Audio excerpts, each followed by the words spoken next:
Okay, so work.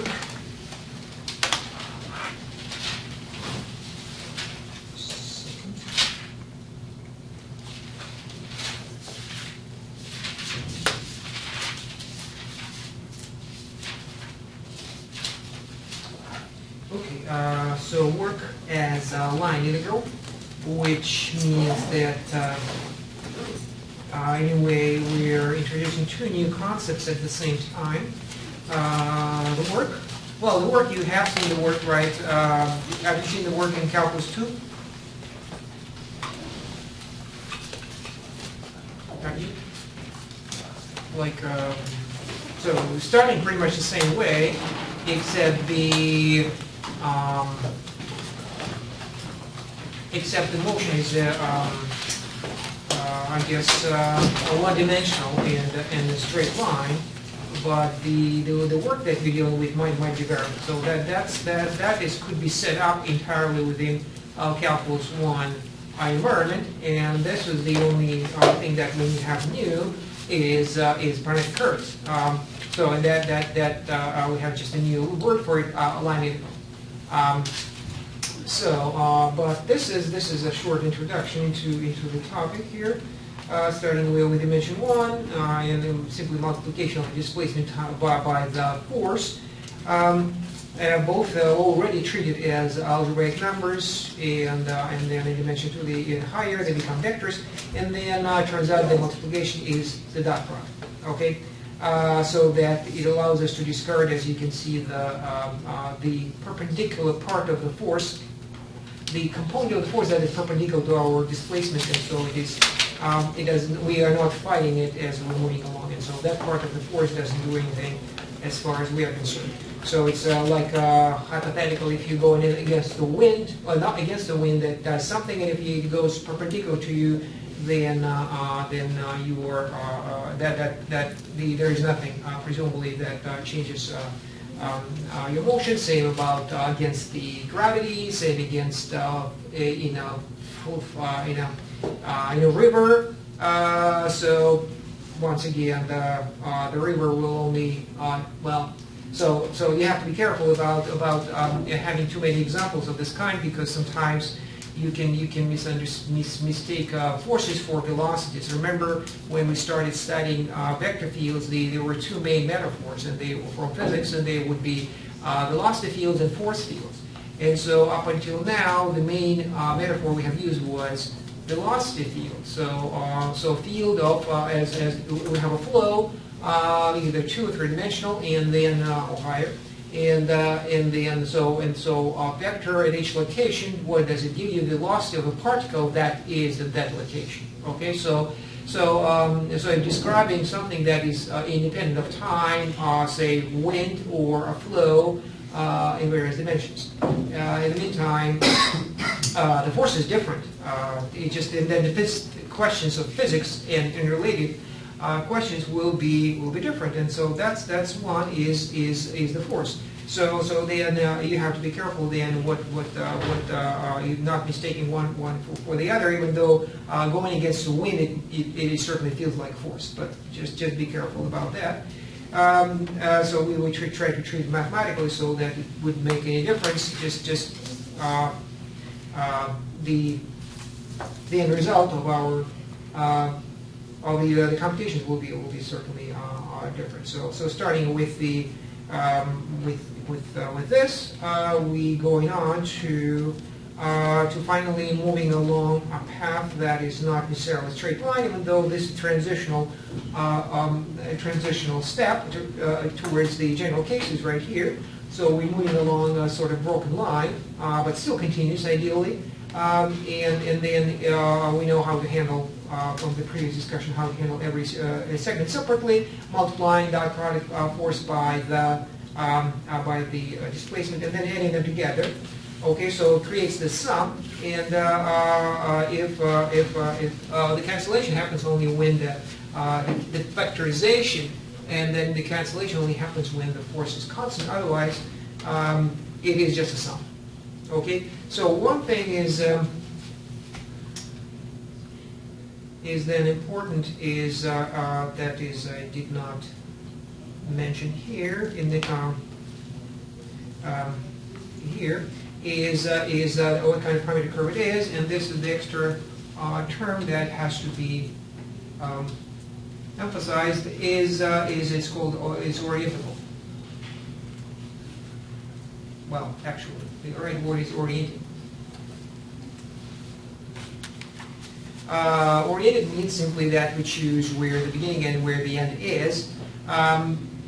I mean, that would be kind of a naive way of explaining what it is. So we're going from point A to point B, and that seems like a very obvious way to describe it. And that certainly we would get away with that informal explanation half of the time. So once again, there's a parametric curve, and we have to indicate, to orient a parametric curve, we indicate which of the two endpoints is the beginning and which one is the end. It seems like a perfect solution. Unfortunately, we also have to be able to take care of possible parametric curves that come back to the same location. So then if A is equal to B, then this simple idea of orienting a curve in that manner kind of disappears. So how you do it? Well, I don't want to go into details of it, but remember the discussion that parametric curves ultimately they're a way to it is a way to drive it from A to B or from B to A. If you never stop and never turn around, then you know which way you're going by pretty much looking at the direction of your tangent. Okay, so that is orienting parametric curve to begin with, which is now gives us the this computation that follows. We're setting up a Riemann sum for like 100th time. So calculus 1, then in the calculus 2, well, the integration of computing volumes, computing areas of surfaces, areas of revolutions, variable density and masses, center of mass, and so on. So all of these are all start the same way with Riemann sums, and this is no exception. The only thing is here, I suppose, the difference is. The difference will be we are facing the same problem as with arc length of curve is the where is it? Okay, I'm missing a page. Maybe not. So you will see there is some issue here. Okay. Otherwise, we're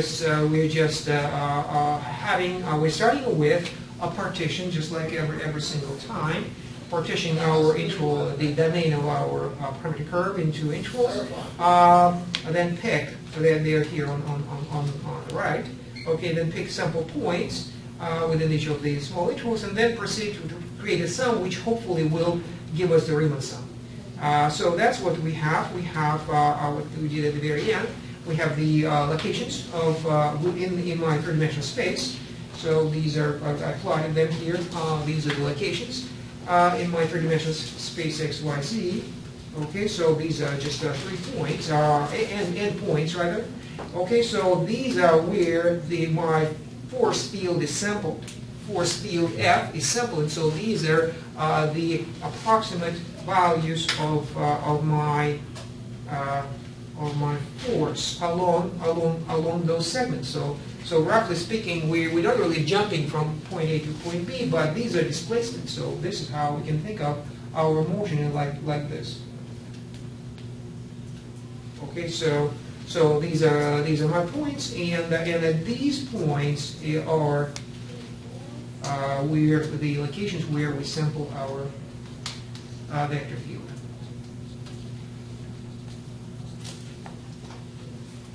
So then we concentrate on one edge at a time. So then we have a straight line displacement, and we have a constant vector field assumed to be.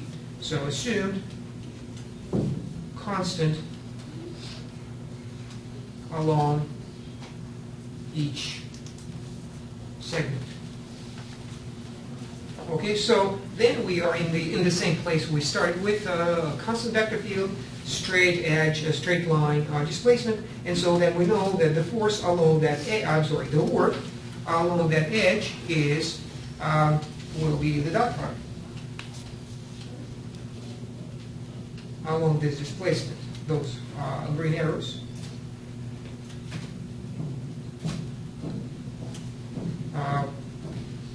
Works are, so F of PC1 dot P of C1, okay, and so on. So these are the terms, and the last one is F of PCN dot PCN, okay.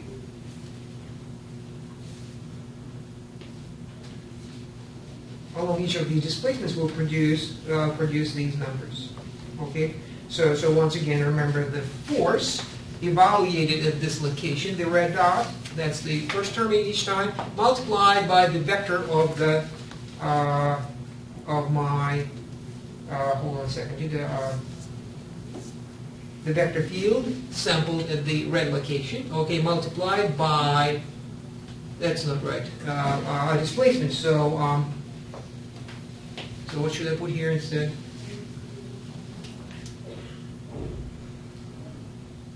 Well, PC1 is not the displacement, so what's this displacement? PC1 minus PC0. Right. PC2 minus PC1. Like this. Okay, and then at the end also PCN minus PCN minus 1. Okay. Okay, so these are the displacements. So let me just write out what they amount to. So the total work then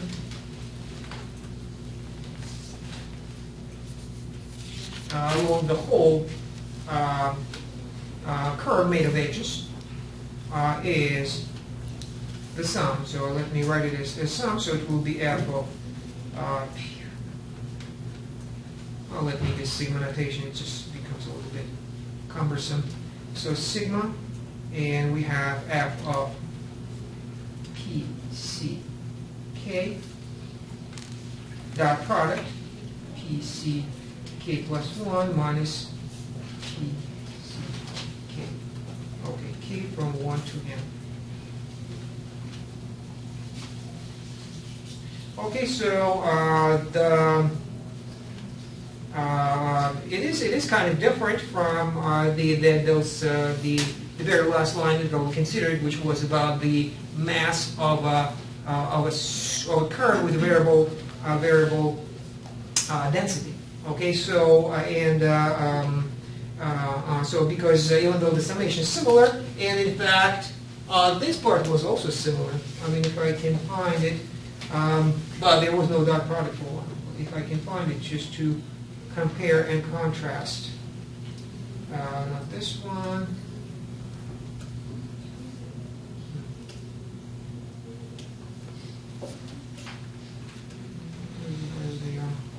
Oh, it's here somewhere.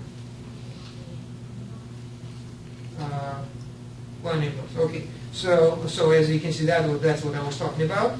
And as we go through summation, this is where we are in a similar place. As you can see, we are sampling, or we're using our parametric curve to sample, but not a vector field as we do now for the forestry field, but rather the F, which is the density of that piece of metal from which we cut out our curve, and then end up with summation. And this is the and that is in purple over here is the trick that we have to engage in again in order to do what? To accomplish what? To turn this thing into a Riemann sum.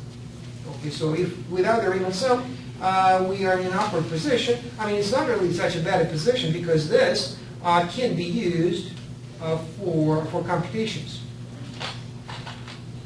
No problem. So you have the whole setup is given to you, variable vector field in some weird parametric curve. Okay, so doing this thing, you can use a spreadsheet once again. So I just don't have time anymore to do it. But this kind of this formula allows you totally to carry out that computation, no problem. So all it takes is just to understanding what what work is and how it is computed, and you will end up with a very nice approximation of your work. It is when we want infinite accuracy and we have to transition through limits from sums to integrals. That's where this is not good anymore.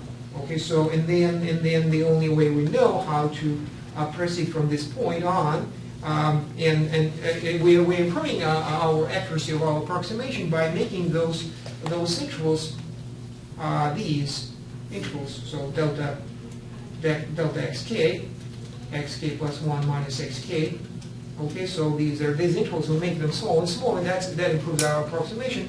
And at the end, along the limit, will give us the one number, but we want to fit this plan into a familiar framework, and that is the Riemann integral. Okay, so this is not a Riemann integral, not Riemann sum, missing once again that extra term of delta t. Why did yeah, I see what my problem here. So I was using x. I certainly, if we're talking about parametric curve, we would rather, I have been using t's over here. So if you want to be like this, I'm not going to do it. But you can imagine that's what we're talking about. Okay, so this is, we just need to multiply and divide by delta x in order to turn this into a Riemann sum. So let me carry this out. So it will be, say, same summation, and I have f of pck dot, and here I divide and multiply, so I'll have pck plus 1 minus pck over, well, pretty much delta xk times delta xk. So the same plan, and the result is, this is a Riemann sum. So the previous one was not a Riemann sum, this is, and under appropriate circumstances, as delta xk, all of them go to 0 under this limit, so accuracy improves, this will converge to a certain integral. With what being the integral, we already know. So, okay, so what's the integral?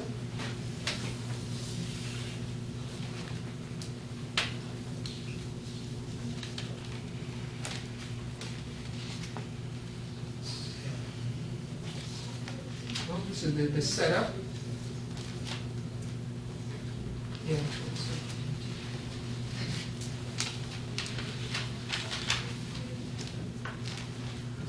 Is it f of PC?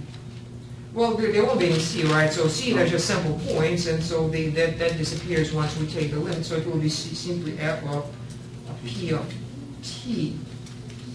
Okay, so that composition, integration from a to b naturally. So t is our variable. So it will be once again a one-dimensional calculus 1 integral once we done with the algebra. The algebra is what makes calculus 3. Otherwise, it's not a double integral, it's not a triple integral or anything like that. It's a single integral. Okay, and then that term, this turns into what? This one, the fraction? P prime. P prime of t. And as we have seen before, this is delta dt. Okay, so that is our work integral. So once again, let me identify things that came into this from the beginning. So P is a parametric curve. Parametric curve defined on a B oriented parametric curve. Okay, so this is its derivative. As simple as that. This is the variable, the parameter of the parametric curve. Okay, and the F is a vector field, force field.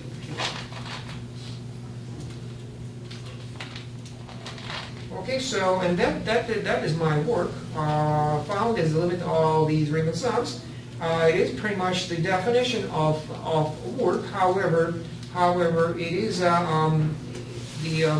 even though it is totally, if we really accept the word from physics and as a result of some kind of physical process happening, our motion parameterized by this parameter curve, and then against this force, then this is a very appropriate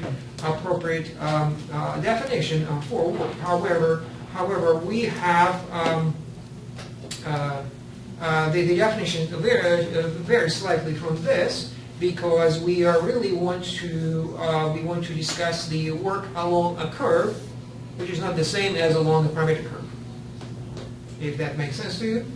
But I mean, as an example, the last integral that we considered, line integral, was the length, the arc length of parameter curve, or the curve. Okay, so which was, as we discovered, was independent from which parameterization we pick. In fact, so any parameterization will produce the same result.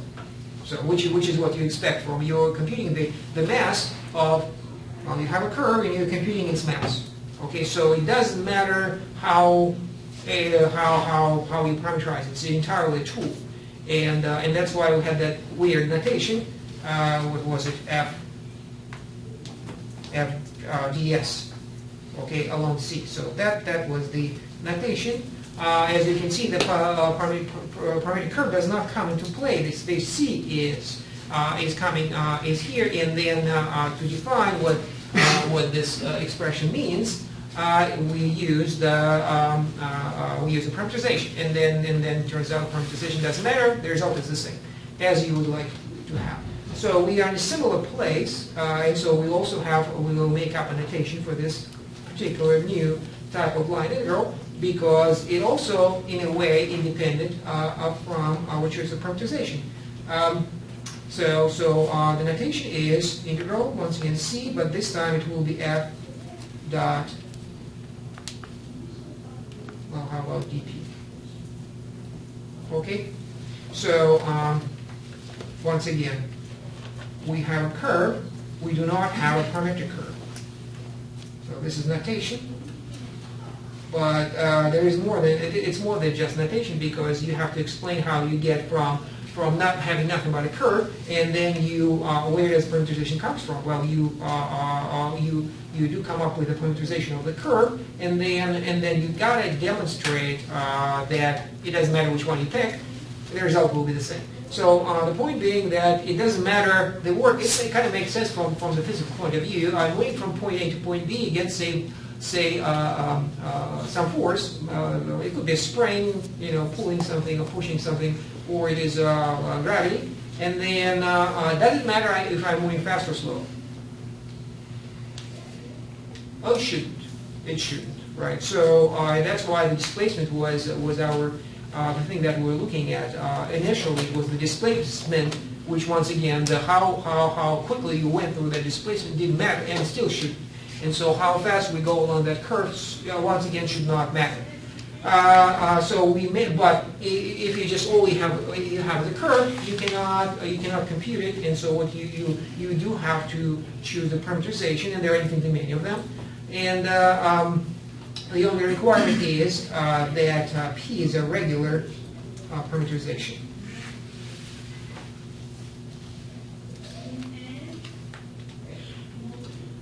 Parameterization of C.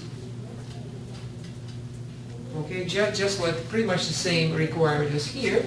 For one, for regular, meaning that it is, for one, it is continuously differentiable, which makes this expression, as well as the one that we have here, continuous, and so it can be integrated. So that to begin with, but also the more important requirement on regular parameterization is that the derivative is not equal to 0. That is crucial, especially here, because that means that you cannot go back and forth, and that would mess up your the whole idea. You're computing the length of a curve or the mass of the curve, and if you are trace it more than once, you will be double counting.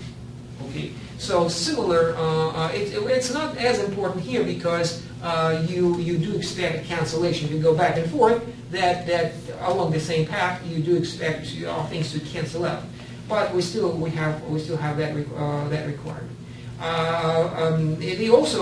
Why it is all referring to arc length parameterization. Imagine that if arc length parameterization was was indeed, this was arc length parameterization, then the computation would be certainly simpler because the speed is constant, in fact equal to 1. Okay, so let me state the definition, which pretty much employs this. So suppose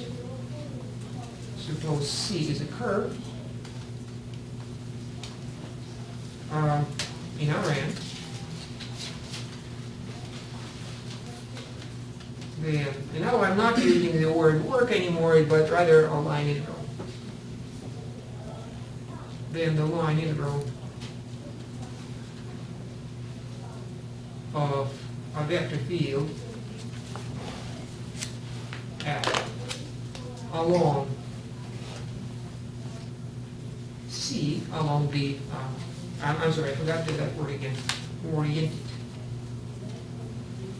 Along C, which means that we're going in a particular direction, along C is defined to be, so once again we have this integral with using just the curve as a subscript, and then we have here f dot dp. So as you can see, p at this point has not been identified. It is just a part of notation, nothing else. And is equal to this integral of from a to b f pt p prime t. That is a dot product dt. Okay, so you can certainly see now where this dp comes from. This is dp, right? It's like integration by substitution formula. And where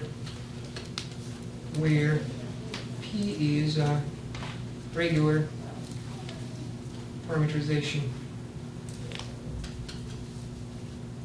of C. So in other words, C is remember the definition of a curve as opposed to a parametric curve.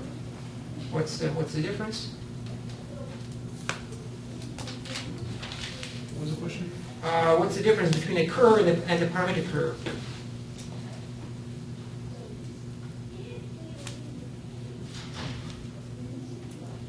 Well, in a parametric curve, all of our variables of position are given by a single variable. There's no. No, not that. No. Look at these pictures over here. So it's quite literal. I just draw a curve, and there's no function. There's no function there that we learn to think of parametric curves as functions. Remember, functions with the input the reals, and output is locations in some space. So in this particular space, Rn. So parametric curve, this p would be a function from R to Rn.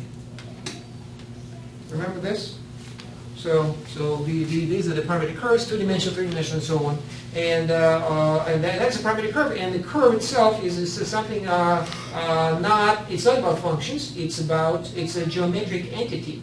And there are a bunch of definitions, but the one that of what curve is, the one that we picked, it's simply the path of a parametric curve.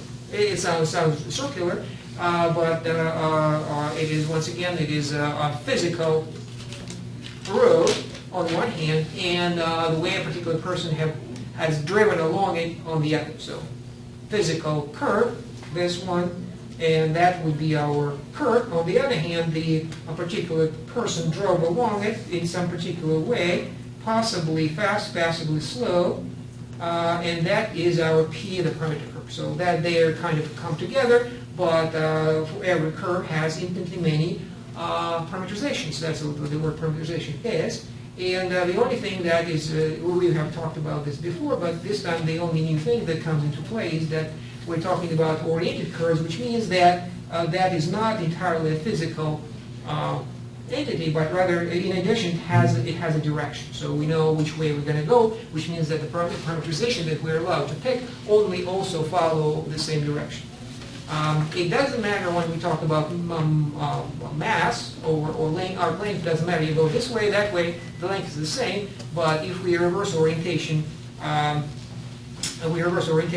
our parametric curve when we're computing work like this, what happens to the work?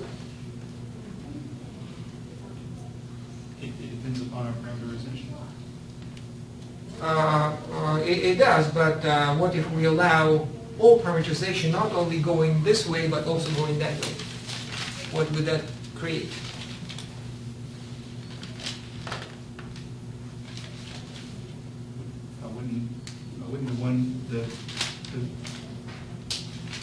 Wouldn't one integral for work just be the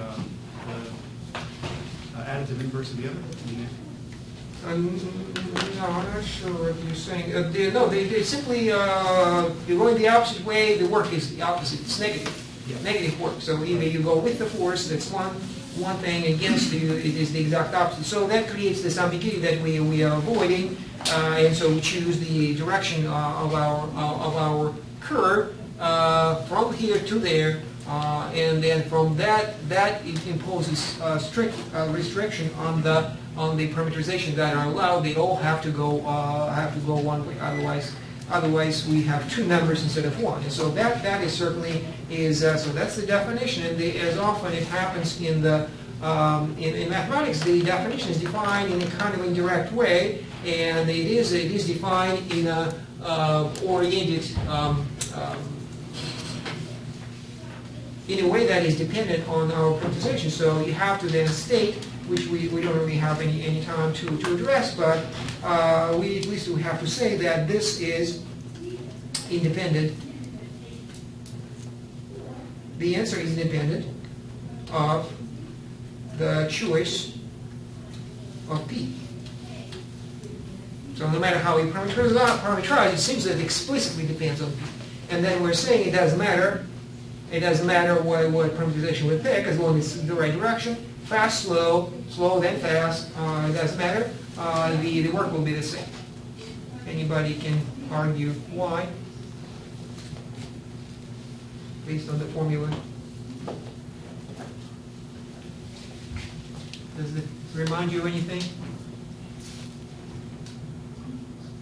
from Calculus 1? It looks like maybe not. I was thinking the integral for what is it? The arc length.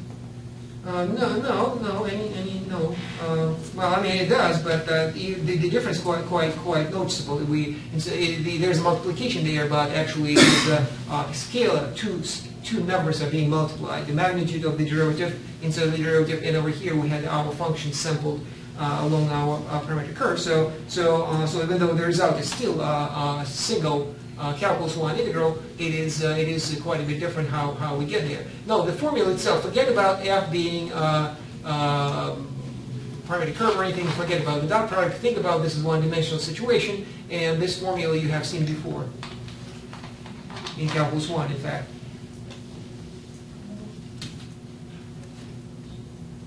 No? It is the formula of integration by substitution. So, well, I don't know, e x squared 2x dx.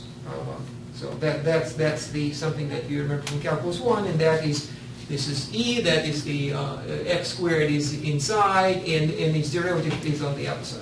Okay, so what is being suggested by this is that we can carry out the substitution, and no matter what parameterization we pick, we can substitute from one to the next, and the value of the integral won't change. Okay, so it's just an idea. Also to be kept in mind is that it is the composition is visible right over there. So just as many times all the interesting stuff is happening when you have two quantities or two mathematical objects being functions interfering with each other. And one is we already had, how? Through compositions. So one interesting we already had, it is the composition of a parametric curve and a function of many variables. Remember, so we are making a trip along that surface, and that's how we studied the surface. And here the composition is quite a bit different. It is a composition of what? P, which is a parametric curve. So these are the two things that are being combined here. We have a parametric curve, P, okay, and it is maybe we're moving through a space, and then in the same space it coexists with a force field.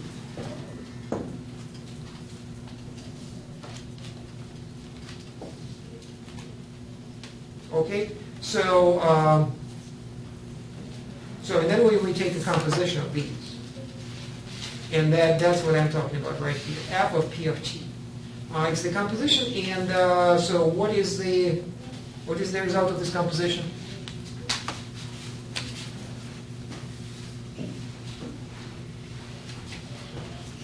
T, p, and here from p to say f. So t is certainly scalar. This is in Rn. This is in Rn, but this one is also in Rn, even though we are thinking in Rn in a different way. So these are points and these are vectors, but it's still Rn. So then the result will be time-dependent and dimensional vector. Okay, so in other words, that term part of the integral represents how the force depends on time. So the force originally depends, if you look at the picture, it depends on location. But if you take a composition with the parametric curve, which is dependent on time, then the result is a parametric curve dependent. The vectors depending on time, and that is what we have to deal with when we are working against some force. Okay, so what we just discussed is a minute ago. Now let me state it because it's right here. That's the reversal of the orientation produces the opposite sign. Okay, so that requires a certain taking care of notation a little bit, and that is negative c is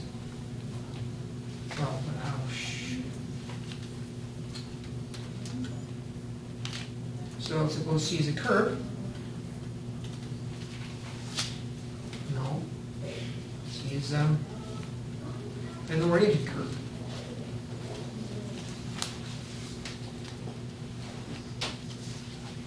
Then minus C. Once again, not the parametric curve we're talking about. Minus C is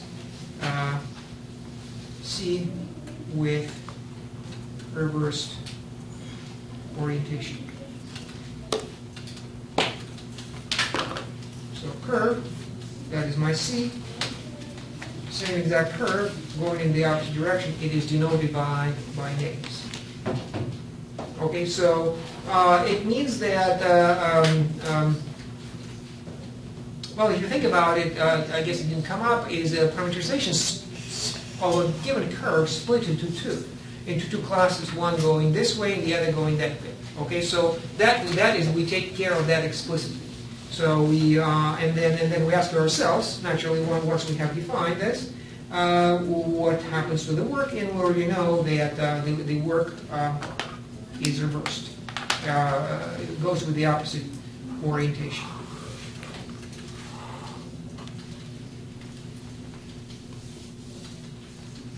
Okay, so that's the formula. Moving in the opposite direction, the work also becomes opposite. Okay, so behind integration, always summation. So all this complex notation is really just a compact way of dealing with infinitely many changes in either the force itself or the curve. Okay, but ultimately behind it is just there are approximations, and so if we go backwards and assume that either the force is fixed or the curve is some simple has a simple shape such as a straight line, then we can compute things by hand just as we did with Riemann sums or differentiation or anything like that. So for example, well, once again, let's just go back to this. So suppose this is my parametric curve. So P of t. Okay, and then my vectors of f look like this, and suppose they're constant. So of x. So constant, and p is linear. Well, not linear, but like a line. Okay, so I picked a horizontal line, but it doesn't matter whatsoever. So we have a line like this, and so everything is the same as we had in the setup of the definition. We have a vector field, which just happens to be constant, and we have the parametric curve, which happens to be a straight line. So let's just carry out this computation, see that we indeed come back where we started. The most trivial situation. So okay, so well, I should have put C here, as this is how we do it. So this is the setup, and now the question is compute the work or line integral along C F dP. Okay, so that's the problem. How typically problems are stated, they're usually more complicated than that, but the most simple situations still have to be carried out in order to just to confirm that we understand the most basic things about it. So well, let's make it specific. Say my line curve is on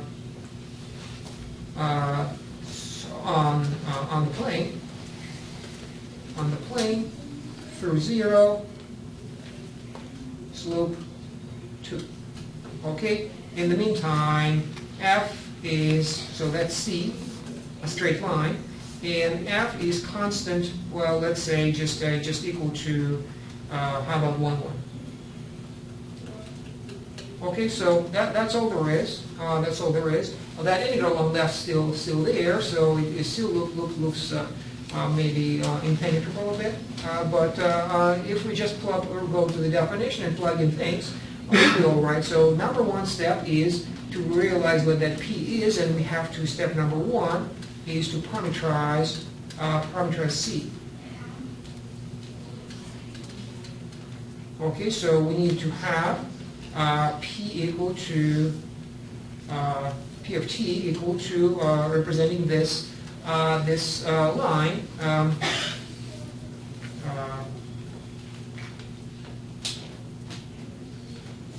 Let me fix this slightly. So suppose my line, let's make it specific. It is from 0 to 2, 1. From 0, 0 to 1, 2. Okay, so this is what we're talking about, and in the meantime, the force field looks like this. So this is F, and this is C. Okay, so let's parameterize my curve. Okay, what's the parameterization? 2t.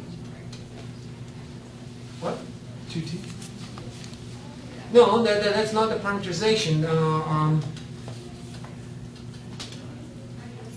So it's a straight line on the plane, so it's on the xy plane. So it either you have to have two equations, each for x and y, depending on t, or you have a vector equation, whichever you prefer. I prefer vectors. So since we remember how it is done, initial point, which happens to be 0, 0, right, and plus the direction vector multiplied by t. So what's the direction vector? 1, 2. 1, 2. 1, 2, t, and that's my parameterization. I indicate that t runs between 0 and 1, clearly. When t is equal to 0, we are at 0, 0. When it's equal to 1, we are at the endpoint 1, 2. Okay, so that's taken care of. And now we are writing out from the definition, we are writing out our integral f dot dp. It will be integral from 0 to 1. These are our a and b, 0 to 1. I have my f, which is simply 1, 1, 1, 1, dot what? P. Sorry, P prime. P prime, what's P prime?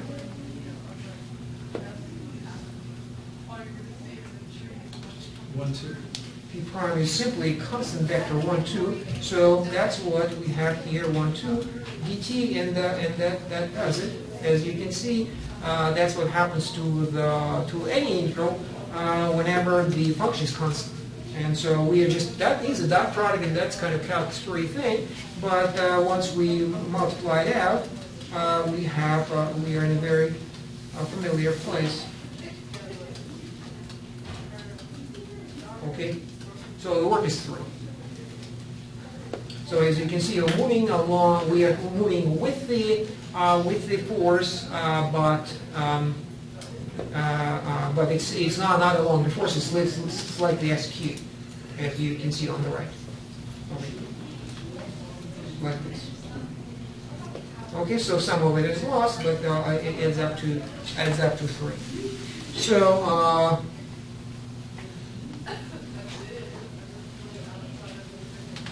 So one question that often comes up is kind of a qualitative analysis. Now, this is a quantitative exact computation, and you should be able to do it without formulas, going straight to the definition. And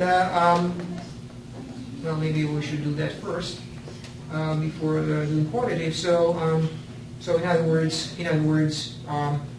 What you might encounter is a picture of let's take a look at that, a picture of a vector field, okay, and possibly a picture or a description of your path, and then you need to figure out what the work is by hand without actually doing any integration. So for example, I could have a vector field, maybe let me just make up a bit too many, but okay.